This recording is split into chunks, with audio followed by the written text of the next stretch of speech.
Lesson 1. The rich don't work for money. 9. The poor and the middle class work for money. The rich have money work for them. Dad, can you tell me how to get rich?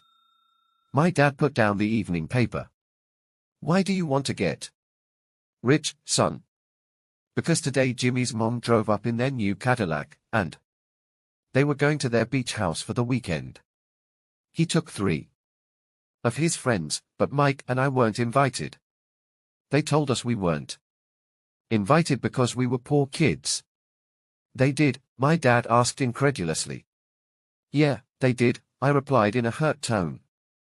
My dad silently shook his head, pushed his glasses up the bridge of his nose, and went back to reading the paper. I stood waiting for an answer. The year was 1956. I was 9 years old. By some twist of fate, I attended the same public school where the rich people sent their kids. We were primarily a sugar plantation town.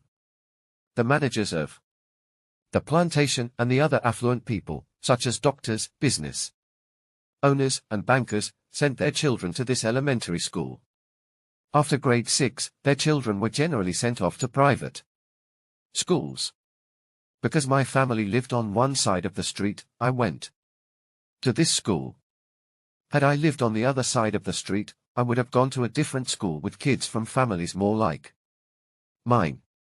After grade 6, these kids and I would go on to the public intermediate and high school. There was no private school for them. Or for me. My dad finally put down the paper. I could tell he was thinking. Well, son, he began slowly. If you want to be rich, you have to learn to make money. How do I make money? I asked. Well, use your head, son, he said, smiling. Even then I knew. That really meant, that's all I'm going to tell you, or, I don't know the answer, so don't embarrass me. A partnership is formed. The next morning, I told my best friend, Mike, what my dad had said. As best as I could tell, Mike and I were the only poor kids in this school. Mike was also in this school by a twist of fate. Someone had drawn a jog in the line for the school district, and we wound up in school with the rich kids. We weren't really poor, but we felt as if we were, because all the other boys had new baseball gloves, new bicycles, new everything.